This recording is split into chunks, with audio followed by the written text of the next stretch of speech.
Submit നടക്കുകയാണ്. അവിടെ America ഇത്തവണ പങ്കെടുക്കില്ല എന്നുള്ളത് വൈറ്റ് ഹൗസിൻ്റെ സ്പോക്സ് പേഴ്സണായിട്ടുള്ള കരോലിന ലെവിറ്റ് അവർ രാവിലെ തന്നെ ഇതുമായിട്ട് ബന്ധപ്പെട്ട പ്രസ്താവന പുറപ്പെടുവിച്ചിട്ടുണ്ട്. അപ്പോൾ അവരുടെ അടുത്ത് കൂടുതൽ ചോദ്യങ്ങൾ ഉക്രൈനുമായിട്ട് ബന്ധപ്പെട്ട് റഷ്യ, ഉക്രൈൻ, അമേരിക്ക 3 പേരും കൂടി ചേർന്നിട്ട് ഒരു 28 പോയിന്റ്സ് അടങ്ങുന്ന ഒരു ഡ്രാഫ്റ്റ് തയ്യാറാക്കിയിട്ടുണ്ട്. അതായത് ഈ റഷ്യ ഉക്രൈൻ യുദ്ധം നിർത്തുന്നതുമായിട്ട് ബന്ധപ്പെട്ട്. അപ്പോൾ അതിൽ എന്താണ് നിങ്ങളുടെ അഭിപ്രായം എന്ന് ചോദിച്ചപ്പോഴത്തേക്ക് അവർ വളരെ വ്യക്തമായിട്ട് പറഞ്ഞത് യെസ്, നമ്മൾ അതുമായിട്ട് ആ ഒരു ചർച്ച മുന്നോട്ട് നടക്കുകയാണ്. അമേരിക്കയുടെ, അതായത് പ്രസിഡന്റ് ട്രംപിൻ്റെ എഫേർട്ട് കൊണ്ട് വളരെ ശക്തമായ രീതിയിലുള്ള നെഗോസിയേഷൻസ് ആണ് മുന്നോട്ട് പോകുന്നത് എന്നൊക്കെ അവർ പറഞ്ഞായിരുന്നു. പക്ഷേ അതിനെ തുടർന്ന് അടുത്ത ചോദ്യം, ഉക്രൈൻ്റെ ലാൻഡ് നിങ്ങൾ റഷ്യയ്ക്ക് എഴുതി കൊടുക്കുന്നുണ്ടോ എന്നുള്ള ചോദ്യം ഡയറക്റ്റ് ആയിട്ട് അവരെ ഹിറ്റ് ചെയ്തു. അപ്പോൾ അവർ പറഞ്ഞത് അതങ്ങനെയല്ല മനസ്സിലാക്കേണ്ടത്, അതിനെക്കുറിച്ചുള്ള വിശദ വിവരങ്ങൾ പിന്നീട് അറിയിക്കുമെന്നാണ് അവർ പറഞ്ഞിരിക്കുന്നത്. പക്ഷേ 28 പോയിന്റ്സിൽ നമുക്ക് നോക്കുമ്പോഴത്തേക്കും വളരെ വിശദമായിട്ട് ചില കാര്യങ്ങളൊക്കെ ഉണ്ട്. പക്ഷേ അത് ഞാൻ ഷോർട്ടായിട്ട് പറയാൻ ശ്രമിക്കാം. പക്ഷേ അതേസമയം നമുക്കൊരു സങ്കടകരമായ ഒരു വാർത്ത കൂടിയുണ്ട്. ഇന്ത്യയുടെ തേജാസ് എയർക്രാഫ്റ്റ് MK1 ദുബായ് എയർ ഷോയിൽ പങ്കെടുത്തുകൊണ്ടിരിക്കുന്ന സമയത്ത് ഇന്ന് ഉച്ചയ്ക്ക്, ഞാൻ ഈ വാർത്ത വായിച്ചുകൊണ്ടിരിക്കുന്ന സമയത്ത് ഏതാണ്ട് 2:10 അത് ക്രാഷ് ആയിട്ടുണ്ട്. ക്രാഷായെന്ന് പറഞ്ഞാൽ പൊട്ടിത്തെറിച്ച് തീഗോളമായി മാറുന്ന രംഗമാണ് കാണാൻ കഴിഞ്ഞത്. പക്ഷേ പൈലറ്റ് സീറ്റ് എജക്റ്റ് ആകുന്ന ഒരു രീതിയിലുള്ള ലക്ഷണങ്ങളും നമുക്ക് കാണാൻ കഴിയുന്നില്ല. ഞാൻ വീഡിയോ ഫുട്ടേജ് ഇവിടെ വെക്കുന്നുണ്ട്, നിങ്ങൾ കണ്ടു കഴിഞ്ഞാൽ മനസ്സിലാക്കാൻ പറ്റും. ഓവറോൾ അവിടെ നിന്നും ആ ഒരു ക്യാപ്റ്റൻ അതിൽ നിന്നും പൈലറ്റ് ഇജക്റ്റ് ആകുന്ന രംഗങ്ങൾ നമുക്ക് കാണാൻ കഴിയുന്നില്ല. അപ്പോൾ അതുകൊണ്ട് ഇപ്പോഴും അൺസർട്ടനിറ്റി തുടരുകയാണ്. ഈ പൈലറ്റിന് എന്ത് സംഭവിച്ചു എന്നുള്ളത് നമുക്ക് അറിയാത്ത വിഷയമാണ്. പക്ഷേ 40 വർഷത്തെ നമ്മളുടെ കഠിനാധ്വാനം, അതായത് ഇത് ബാക്ക് ഡ്രോപ്പിൽ റോളിങ്ങിൽ ഗ്രാവിറ്റി ഇഷ്യൂ അങ്ങനെ എന്തൊക്കെയോ പറയുന്നുണ്ട്. പക്ഷേ ഇതുമായിട്ട് ബന്ധപ്പെട്ട ഡീറ്റെയിൽ ആയിട്ടുള്ള വിശദാംശങ്ങൾ ഇന്ത്യൻ എയർഫോഴ്സ് ഒരു പത്രക്കുറിപ്പിലൂടെയോ അല്ലെങ്കിൽ പത്രസമ്മേളനത്തിലൂടെയോ അറിയിക്കുന്നത് വരെ നമുക്ക് ഇതിനകത്ത് ഒരു കൺക്ലൂഷനിലും എത്താൻ പറ്റില്ല എന്നുള്ളതാണ്. ഇതിപ്പം ഇമീഡിയറ്റ് ആയിട്ട് വന്നുകൊണ്ടിരിക്കുന്ന വാർത്തയാണ്. അപ്പോൾ അതുകൊണ്ട് ഞാനത് ജസ്റ്റ് ഈ വാർത്ത മാത്രം ഇവിടെ ആഡ് ചെയ്ത് പോവാണ്. അപ്പോൾ ഇതുകൊണ്ട് ഈ 40 വർഷം നമ്മളുടെ കഠിനാധ്വാനം എന്ന് പറഞ്ഞാൽ, ഈ 40 വർഷത്തെ ഇന്ത്യയുടെ കഠിനാധ്വാനം എന്ന് പറഞ്ഞു കഴിഞ്ഞാൽ ഇതിലുപരിയായിട്ട് നമ്മൾ മനസ്സിലാക്കേണ്ടത് പല രാജ്യങ്ങളും അവരുടെ ടെക്നോളജി ഇൻബിൽഡ് ചെയ്ത് അവരുടെ രാജ്യത്ത് തന്നെ മാനുഫാക്ചറിങ് ചെയ്ത പല എയർക്രാഫ്റ്റുകളും ഇതേപോലെ എയർ ഷോയിൽ തന്നെ തകർന്നടിഞ്ഞിട്ടുണ്ട്. അതിൻ്റെ ലിസ്റ്റ് ഞാനിവിടെ കൂടുതലായിട്ട് എടുക്കുന്നില്ല. എന്നാലും ഒന്ന് രണ്ടെണ്ണം വേണമെങ്കിൽ നമുക്ക് നോക്കി പോവാം. F-35 ക്രാഷ് ആയിട്ടുണ്ട്, അതേപോലെ ഗ്രിപ്പൺ ഫൈറ്റർ ജെറ്റ് ക്രാഷ് ആയിട്ടുണ്ട്, റഫേൽ ഫൈറ്റർ ജെറ്റ് ക്രാഷ് ആയിട്ടുണ്ട്. ഇനിയിപ്പം പാകിസ്ഥാനികൾക്ക് കുറച്ച് പൊങ്കാല ഇടാനുള്ള വകുപ്പായി. നമ്മൾ ഓൾറെഡി തന്നെ അവർ ഈ ഒരു ഫൈറ്റർ ജെറ്റുമായിട്ട് ബന്ധപ്പെട്ട ഒരു ക്ലാഷ് ട്വിറ്ററിൽ എക്സ് പ്ലാറ്റ്ഫോമിൽ ഓൾറെഡി തന്നെ ഇന്ത്യക്കും പാകിസ്ഥാനും ഇടയിൽ അങ്ങോട്ടും ഇങ്ങോട്ടും ഒരു വാക്പോര് നടന്നുകൊണ്ടിരുന്ന ഒരു സാഹചര്യമാണ്. ആ സിറ്റുവേഷനിലാണ് ഇപ്പോൾ ഇങ്ങനെ സംഭവിച്ചിരിക്കുന്നത്. Anyway, take it easy. Technical defects എന്തായാലും ഉണ്ടാവും. അത് അങ്ങനെ ടെക്നിക്കൽ ഡിഫക്ട്സ് ഇല്ലാത്ത ഒരു ഫൈറ്റർ ജെറ്റ്, അങ്ങനെ ഒരു ടെക്നിക്കൽ മാർവലസ് പ്രൊഡക്ഷൻ ഈ ലോകത്തില്ല. അതാണ് മനസ്സിലാക്കേണ്ടത്. F-16 falcon fighter jet multiple air ഷോസിൽ ക്രാഷ് ആയിട്ടുണ്ട്. മൾട്ടിപ്പിൾ എയർ ഷോയിൽ ലോ ആൾട്ടിറ്റ്യൂഡ് മെനൂവർ, അതിലാണ് ഈ ഒരു അപകടം സംഭവിച്ചിരുന്നത്. F-16 ഇതും ലോ ആൾട്ടിറ്റ്യൂഡ് മെനൂവർ എന്നാണ് പറയപ്പെടുന്നത്. താഴേക്ക് വരുന്ന ആ ഒരു സാഹചര്യത്തിൽ വീണ്ടും ഉയർന്നു പൊങ്ങാനുള്ള ഒരു സാഹചര്യം, ആ ഒരു ടൈം ലൈൻ ഗ്യാപ്പ്, ആ ഒരു മെനൂവറിലാണ് ഈ ബുദ്ധിമുട്ടുണ്ടായതായിട്ട് നമ്മളുടെ തേജാസ് ഫൈറ്റർ ജെറ്റിലും നമുക്ക് അതാണ് മനസ്സിലാക്കാൻ പറ്റുന്നത് ഈ സോഫാർ. പക്ഷേ എന്നാൽ F-16 ഇതേ സെയിം പ്രോബ്ലം ആയിരുന്നു. ഇത് അമേരിക്കയിലും ബെൽജിയത്തിലും ബഹ്റൈനിലും നടന്ന എയർ ഷോസിൽ F-16 ക്രാഷ് ആയിട്ടുണ്ട്. ഇതേപോലെ ലോ സ്പീഡ് ഹൈ ആൽഫ മെനൂവറിലാണ് FA-18 ഹാർനെറ്റ് എന്ന് പറഞ്ഞ ആ ഒരു ഫൈറ്റർ ജെറ്റ് ക്രാഷ് ആയത്. അത് കനേഡിയൻ ഹാർനെറ്റിലാണ്, ആ ഒരു ഡെമോയിലാണ്, കനഡയിൽ വെച്ചിട്ടുള്ള ഒരു ഡെമോയിലാണ്.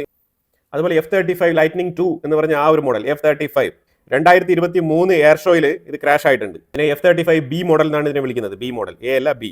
ഇത് ശരിക്കും പൂർണ്ണമായിട്ടും ക്രാഷ് ആയില്ല, ഇതൊരു ഫെയിലിയർ ആയിരുന്നു. ആ ഫെയിലിയർ അറ്റംപ്റ്റ് ക്യാമറയിൽ റെക്കോർഡ് ചെയ്യപ്പെട്ടിട്ടുണ്ട്. അത് ഗ്രൗണ്ടിൽ ക്രാഷ് ആകുന്ന ആ ഒരു ഫുട്ടേജ് ഇതുവരെ പുറത്ത് വന്നിട്ടില്ല. ഇതൊക്കെ അമേരിക്കയുടെ വളരെ കോൺഫിഡൻഷ്യൽ ആയിട്ടുള്ള കാര്യങ്ങളാണ്. അപ്പോൾ അവരത് അത്ര പുറത്ത് വിടത്തില്ല. അപ്പോൾ അത് ക്രാഷ് ആയി താഴോട്ട് പതിക്കുന്ന ആ ഒരു താഴോട്ട് വരുന്ന രംഗം മാത്രമാണ് വീഡിയോയിൽ കിട്ടിയത്. അത് താഴെ വീണ് ക്രാഷ് ആകുന്ന ആ ലാൻഡ് സ്പോട്ടിങ്, അത് ആ ഒരു വീഡിയോ ഫുട്ടേജ് പുറത്ത് വിട്ടിട്ടില്ല, ഇതുവരെ പുറത്ത് വിട്ടിട്ടില്ല അമേരിക്ക. അത്ര ഹൈലി കോൺഫിഡൻഷ്യൽ ആയിട്ടാണ് അവർ അതിനെ സൂക്ഷിക്കുന്നത്. കാരണം അത്രമാത്രം അത് ബിസിനസ്സിനെ ബാധിക്കും. അതുകൊണ്ടാണ് ആ രീതിയിൽ അവർ ഡീൽ ചെയ്യുന്നത് ആ വിഷയം. അതുപോലെ ഡസാൾട്ടിന്റെ മിറാഷ് 2000 ഫ്രാൻസും ഇന്ത്യയും ചേർന്ന് നടത്തിയ ആ ഒരു എയർഫോഴ്സ് ഡെമോ നടത്തിക്കൊണ്ടിരുന്ന സമയത്താണ് മിറാഷ് 2000 ക്രാഷ് ആകുന്നത്. ഇതേപോലെ 2009 Rafale fighter jet pre air show ആ ഒരു ട്രെയിനിങ് ചെയ്യുന്ന സമയത്ത് ഇതേപോലെ ക്രാഷ് ആയിട്ടുണ്ട്. അത് പൈലറ്റിന്റെ മിസ്റ്റേക്ക് ആണെന്നാണ് അവർ പറഞ്ഞത്. പക്ഷേ അതിനകത്തും ഇതേപോലെ മെനൂവർ ചേഞ്ചുമായിട്ട് ബന്ധപ്പെട്ട വിഷയം അതിനകത്ത് ഉണ്ടായിരുന്നു. ഗ്രിപ്പന്റെ ജാസ് 39 എന്ന് പറഞ്ഞ ആ ഒരു ഫൈറ്റർ ജെറ്റ് 1989 സ്റ്റോക്ക്ഹോമിൽ എയർ ഷോയിൽ ക്രാഷ് ആയിട്ടുണ്ട്. 1993 അതിൻ്റെ നെക്സ്റ്റ് ഫോളോ അപ്പ് ഡെമോയിലും ക്രാഷ് ആയിട്ടുണ്ട്.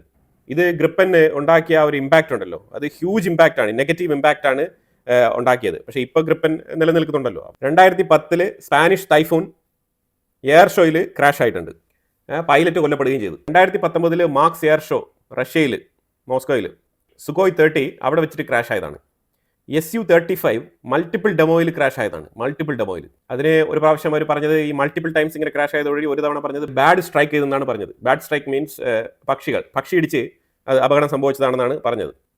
ത്രസ്റ്റിന്റെ വെക്ടറിംഗ് മിസ് അഡ്ജസ്റ്റ്മെന്റ് എന്നാണ് ഫൈനലി കൺക്ലൂഡ് ചെയ്തത്. അത് ത്രസ്റ്റിന്റെ മിസ് അഡ്ജസ്റ്റ്മെന്റ്. MiG-29 3 വ്യത്യസ്ത എയർ ഷോകളിൽ ക്രാഷ് ആയിട്ടുണ്ട്. MiG-29. ഇനി ചൈനയുടെ J-10 2016 എയർ ഷോയിൽ ക്രാഷ് ആയിട്ടുണ്ട്. അതിലും പൈലറ്റിന്റെ ജീവൻ നഷ്ടപ്പെട്ടിരുന്നു എന്നുള്ളതാണ്. അപ്പോൾ ഇങ്ങനെ നമുക്ക് നീണ്ട ലിസ്റ്റ് തന്നെ നമുക്ക് വായിച്ചു പോകാൻ പറ്റും. ആ രീതിയിലുള്ള ചരിത്രമാണ് ഈ ഫൈറ്റർ ജെറ്റുകൾക്കുള്ളത്. അപ്പോൾ അതുകൊണ്ട് നമ്മൾ ഇതിനെ ആ രീതിയിലാണ് ഇതിനെ മനസ്സിലാക്കേണ്ടത്. അല്ലാതെ നമ്മൾ ഒരു ഫൈറ്റർ ജെറ്റ് ക്രാഷ് ആയി എന്ന് പറഞ്ഞാൽ നമ്മൾ തളർന്ന് വീഴുന്ന സാഹചര്യമല്ല ഇന്ത്യക്കുള്ളത്. ഇന്ത്യ തീർച്ചയായിട്ടും ഇത് ഒരു പാഠം അത്രയേ ഉള്ളൂ. ഇതിൽ നിന്നും നമ്മൾ ലെസൺസ് ഇതിനകത്ത് നിന്ന് നമുക്ക് ഒരുപാട് കാര്യങ്ങൾ പഠിക്കാനുണ്ടാവും. അത് പഠിച്ചുകൊണ്ട് നമ്മൾ തീർച്ചയായിട്ടും വളരെ എഫക്റ്റീവായിട്ട് തന്നെ മുന്നോട്ട് ചലിക്കുമെന്നാണ് മനസ്സിലാക്കേണ്ടത്. ഇതിനകത്ത് ഇപ്പം നിലവിലൊരു വാർത്ത വന്നുകൊണ്ടിരിക്കുകയാണ്. ഈ വന്നുകൊണ്ടിരിക്കുന്ന വാർത്ത എന്ന് വെച്ചാൽ പൈലറ്റ് മരിച്ചു എന്നുള്ള വാർത്തയാണ് വരുന്നത് കേട്ടോ. പൈലറ്റ് മരണപ്പെട്ടിട്ടുണ്ട്, രക്ഷപ്പെടാൻ സാധിച്ചില്ല എന്നുള്ള വാർത്തയാണ് വരുന്നത്. ആ വാർത്ത അതുകൊണ്ട് നമ്മൾ വൈൻഡപ്പ് ചെയ്യാണ്. അത് കഴിഞ്ഞ് നമ്മൾ നോക്കുകയാണെന്നുണ്ടെങ്കിൽ സൗത്ത് ആഫ്രിക്കയിലേക്ക് ട്രംപ് പോകുന്നില്ല, പക്ഷേ ആഫ്രിക്കയിലേക്ക് G20 സബ്മിറ്റിലേക്ക് സൗത്ത് ആഫ്രിക്കയുടെ റാമഫോസ സ്പെഷ്യൽ ഇൻവിറ്റേഷൻ അയച്ച് ഇന്ത്യൻ പ്രധാനമന്ത്രിയെ ക്ഷണിക്കുകയാണ് ചെയ്തത്. അപ്പോൾ അതിനെ തുടർന്ന് ഇന്ത്യൻ പ്രൈം മിനിസ്റ്റർ നരേന്ദ്രമോദി ഈ സൗത്ത് ആഫ്രിക്കയിൽ നടക്കുന്ന G20 സബ്മിറ്റിൽ പങ്കെടുക്കുമെന്നാണ് മനസ്സിലാക്കാൻ പറ്റുന്നത്. അതിനുള്ള തയ്യാറെടുപ്പുകളിലാണ് കാര്യങ്ങൾ മുന്നോട്ട് നീങ്ങുന്നത്. ഇനി ട്രംപ് ഇതിനെതിരെ എന്തെങ്കിലുമൊക്കെ കമന്റുമായിട്ട് വരാനുള്ള സാധ്യതയുണ്ട്, നമുക്കറിയില്ല. ട്രംപിന്റെ സ്വഭാവമാണ്, നമുക്കൊന്നും പറയാനില്ല. ഈ റഷ്യയും ഉക്രൈനും തമ്മിൽ 28 പോയിന്റുകളുമായിട്ട് ബന്ധപ്പെട്ട ഒരു ഡിസ്കഷനിൽ അതിനെക്കുറിച്ചുള്ള ചോദ്യം സെലൻസ്കി എടുത്ത് ചോദിച്ച സമയത്ത് സെലൻസ്കി പറഞ്ഞത്, ഞാൻ 28 പോയിന്റുകൾ വായിച്ചു, എനിക്ക് അതിനകത്ത് ഒരുപാട് പോയിന്റുകളിൽ വിയോജിപ്പുണ്ട്, പക്ഷേ എന്നാലും ഞാൻ ഡൊണാൾഡ് ട്രംപിനെ വെറുപ്പിക്കാൻ ശ്രമിക്കുന്നില്ല. ഇത്തവണ ഞാൻ ഈ ഒരു 28 പോയിന്റുകളും വായിച്ച് അതിലേക്ക് എന്തെങ്കിലുമൊക്കെ കൺസെൻസസ് വേണമെന്നുണ്ടെങ്കിൽ ഞാൻ നെഗോസിയേഷനുമായിട്ട് മുന്നോട്ട് പോകാൻ താല്പര്യം പ്രകടിപ്പിക്കുന്നു എന്നുള്ള ഒരു പൊസിഷനാണ് സെലൻസ്കി എടുത്തിരിക്കുന്നത്. എന്നിട്ട് സെലൻസ്കി കൂട്ടിച്ചേർത്തത്, ഞങ്ങൾക്ക് ഇതുമായിട്ട് ബന്ധപ്പെട്ട് ചർച്ച നടത്താനും യുദ്ധം നിർത്താൻ വേണ്ടിയിട്ടുള്ള ആ സാഹചര്യത്തിന് വഴിയൊരുക്കാനൊക്കെ ഞങ്ങൾക്ക് താല്പര്യമാണ്, പക്ഷേ റഷ്യക്ക് ഇത് താല്പര്യമല്ല. ഇന്നലെ കൂടി കിൻസാൽ മിസൈൽ കൊണ്ട് ഉക്രൈന്റെ മേളിൽ അതിരൂക്ഷമായ നിലയിലുള്ള ആക്രമണങ്ങൾ, ടെർണോഫിൽ പോലത്തെ സ്ഥലങ്ങളിലൊക്കെ കനത്ത ആക്രമണങ്ങളാണ് റഷ്യ നടത്തിയത്. അപ്പോൾ ഇതുകൊണ്ടാണ് നമ്മൾ സൂചിപ്പിക്കുന്നത്, ഈ ചർച്ചകൾ ഇങ്ങനെ മുന്നോട്ട് പോകുന്ന സാഹചര്യത്തിൽ 28 പോയിന്റുകളൊക്കെ നറേറ്റ് ചെയ്ത് കാര്യങ്ങൾ മുന്നോട്ട് പോകുന്ന ഈ ഒരു സാഹചര്യത്തിൽ ഈ രീതിയിലുള്ള അറ്റാക്ക് നടത്തേണ്ടതുണ്ടോ എന്നൊക്കെ ചോദിക്കുന്നുണ്ട്. പക്ഷേ അത് ഉക്രൈനിലെ സെലൻസ്കിക്കും അത് ബാധകമാണ്. സെലൻസ്കി തുടരെ ഡ്രോൺ അറ്റാക്ക് അങ്ങോട്ട് നടത്തുന്നതുകൊണ്ടാണ് ഇങ്ങോട്ടും അറ്റാക്ക് നടക്കുന്നത്.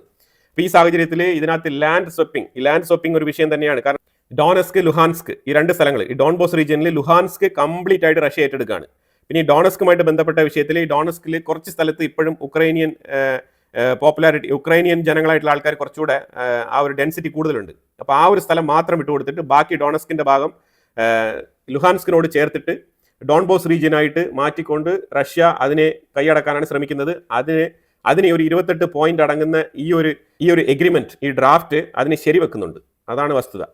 ഇനി അത് കഴിഞ്ഞിട്ട് നമ്മൾ നോക്കി കഴിഞ്ഞാൽ കേഴ്സൺ സെബ്രോഷേഷ്യ, ഈ സെബ്രോഷേഷ്യയിലാണ് ആണവോർജ്ജ നിലയം സ്ഥിതി ചെയ്യുന്നത്. ഇത് ഉക്രൈന് വളരെ ഇമ്പോർട്ടൻ്റ് ആണ് പവർ സപ്ലൈക്ക് വേണ്ടിയിട്ട്. അപ്പോൾ ഇത് സെബ്രോഷേഷ്യ, അതേപോലെ കേഴ്സൺ റീജിയൻ, ഈ കേഴ്സൺ റീജിയനും സെബ്രോഷേഷ്യ റീജിയനും എന്താണ് ചെയ്യാൻ പോകുന്നത് പറഞ്ഞാൽ അത് ഡീമിലിറ്ററൈസ്ഡ് സോണായിട്ട് മാറ്റുക.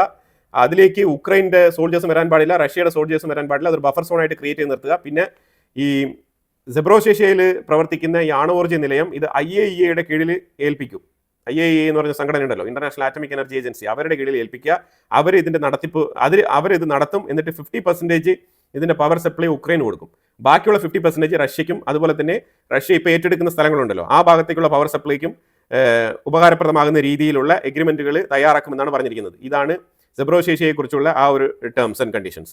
പിന്നെ നേരെ മറിച്ച് വന്നു കഴിഞ്ഞാൽ അപ്പോൾ ശരിക്കും ഈ ലുഹാൻസ്ക് ഒബ്ലാസ്റ്റ് അതേപോലെ ഡോണസ്ക് ഈ 2 റീജിയനിലും റഷ്യ അവരുടെ ആധിപത്യം ഉറപ്പിക്കുകയാണ്. ഇതാണ് നിലവിൽ മനസ്സിലാക്കാൻ പറ്റുന്നത്. ഇത് കഴിഞ്ഞാൽ ഉക്രൈൻ എടുത്ത് പറഞ്ഞിരിക്കുന്നത് നോ നാറ്റോ, അതായത് കണ്ടിന്യൂസ് ആയിട്ട് ഇപ്പോൾ അമേരിക്ക തന്നെയാണ് പറഞ്ഞിരിക്കുന്നത്, നാറ്റോ സ്വപ്നം മറക്കുക ഉക്രൈൻ. നാറ്റോയുമായിട്ട് വ്യാപാര തരത്തിലുള്ള ബന്ധങ്ങളാവാം, പക്ഷേ അതേസമയം നാറ്റോ രാജ്യങ്ങളെ സെക്യൂരിറ്റിക്ക് വിളിക്കുക അല്ലെങ്കിൽ നാറ്റോയിൽ മെമ്പർ ആവുക, ഈ രീതിയിലുള്ള പരിപാടികളൊന്നും നടക്കത്തില്ല. നാറ്റോയുടെ ഫൈറ്റർ ജെറ്റുകൾ പോളണ്ടോടുകൂടി സ്റ്റോപ്പ് ചെയ്യണം, ഉക്രൈൻ്റെ ഉള്ളിലേക്ക് കടക്കാൻ പാടില്ല എന്നുള്ള നിയമങ്ങളൊക്കെ ഇതിനകത്ത് എഴുതി പിടിപ്പിച്ചിട്ടുണ്ട്.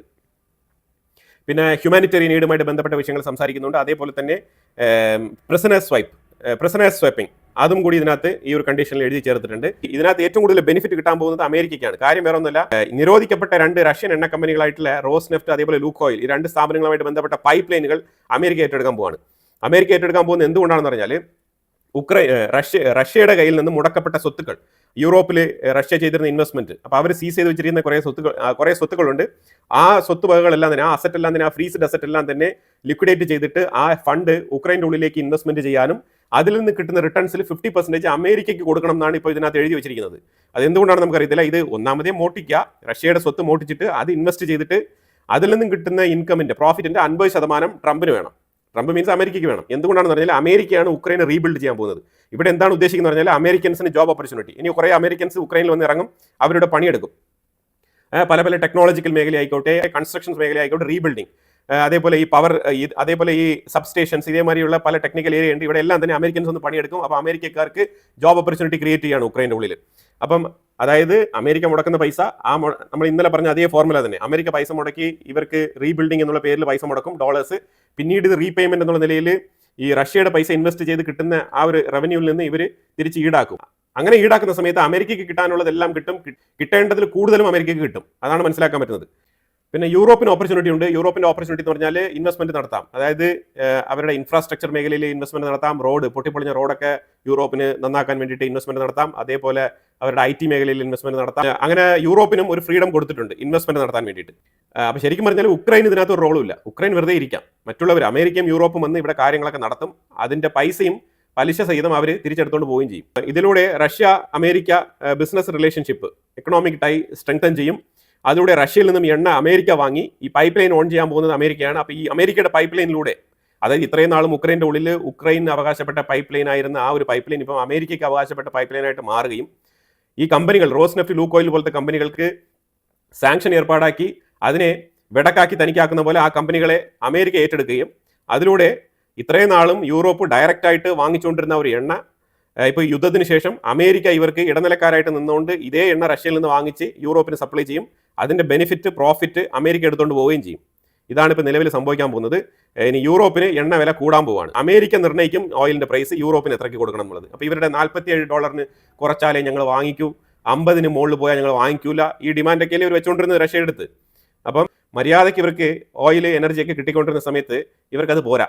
അതുകൊണ്ട് ഇപ്പം കൂടുതൽ പൈസ കൊടുത്ത് വാങ്ങിക്കാൻ വേണ്ടിയിട്ട്, അതായത് അമേരിക്ക നന്നാക്കാൻ വേണ്ടിയിട്ട് ഇപ്പോൾ ഇവർക്ക് നല്ല രീതിയിലുള്ള പണി കിട്ടിയിരിക്കുകയാണ്. ശരിക്കും ഇപ്പോൾ ഇതിനകത്ത് പണി കിട്ടിയത് യൂറോപ്പിനാണ്. യൂറോപ്പിന് കിട്ടിയ തിരിച്ചടി ഉണ്ടല്ലോ, അത് ചില്ലറയല്ല. അതായത് അമേരിക്ക ഇപ്പോൾ ഇടപെട്ട് കഴിഞ്ഞു, ഇനി ഒന്നും ചെയ്യാനില്ല. യൂറോപ്പുമായിട്ട് ശരിക്കും റഷ്യ ഒരു എഗ്രിമെന്റും വെക്കാൻ പോകുന്നില്ല. റഷ്യ എഗ്രിമെന്റ് വെക്കാൻ പോകുന്നത് അമേരിക്കയുമായിട്ടാണ്. ഇനി എണ്ണ ആയാലും ഗ്യാസ് ആയാലും എന്തായാലും റഷ്യ അമേരിക്കയ്ക്ക് കൊടുക്കും. അമേരിക്ക ഉക്രൈൻ ത്രൂ യൂറോപ്പിലേക്ക് മൊത്ത കച്ചവടം നടത്തും. അതാണ് ഇപ്പോൾ നിലവിൽ സംഭവിച്ചിരിക്കുന്നത്. ഈ എഗ്രിമെന്റ് അങ്ങനെയാണ് ഡ്രാഫ്റ്റ് ചെയ്ത് വന്നിരിക്കുന്നത്. ഈ എഗ്രിമെന്റ് നമുക്ക് വായിച്ചപ്പോൾ മനസ്സിലാക്കാൻ പറ്റിയത് entire benefit goes to America. ഇതിനകത്ത് വട്ടപൂജ്യമാകുന്നത് ഉക്രൈനും യൂറോപ്പും. ഇതാണ് മൊത്തത്തിൽ മനസ്സിലാക്കാൻ പറ്റുന്നത്. തീർച്ചയായിട്ടും നാറ്റോ അവർ കയ്യും കഴുകി വളരെ നീറ്റായിട്ട് മാറി നിൽക്കുകയാണ്. ഇലയൊക്കെ മടക്കി വെച്ചിരിക്കുകയാണ്. അവരുടെ സദ്യയൊക്കെ ഉണ്ട് കഴിഞ്ഞു. അവർ നോർവേ, സ്വീഡൻ പോലത്തെ രാജ്യങ്ങളൊക്കെ ഉണ്ടാക്കിയ പൈസയ്ക്ക് കൈയും കണക്കില്ല. നോർവേ ഒക്കെ നല്ല രീതിയിൽ എണ്ണ വിറ്റ് നല്ല രീതിയിൽ സമ്പാദിച്ച് കൂട്ടിയിട്ടുണ്ട്. അപ്പം നാറ്റോ രാജ്യങ്ങൾക്ക് അവരുടെ ബെനിഫിറ്റ് കിട്ടിക്കഴിഞ്ഞു. അപ്പോൾ ഇതാണ് നിലവിലെ സാഹചര്യം. അപ്പോൾ എന്തായാലും കൂടുതൽ ഡെവലപ്മെന്റ്സ് ഇതിനകത്ത് വരുന്ന മുറയ്ക്ക് സെലൻസ്കിയുടെ റിപ്ലൈ, റെസ്പോണ്ട് ചെയ്തൊക്കെ വരേണ്ടതുണ്ട്. അതിനെക്കുറിച്ചുള്ള അപ്ഡേറ്റുകൾ തരുന്നതായിരിക്കും. അപ്പോൾ എന്തായാലും ഈ വീഡിയോയെക്കുറിച്ചുള്ള അഭിപ്രായങ്ങൾ കമന്റ് ബോക്സിൽ രേഖപ്പെടുത്തുക. കൂടുതൽ വാർത്തകളുമായിട്ട് അടുത്ത വീഡിയോയിൽ വരാം. Thank you so much.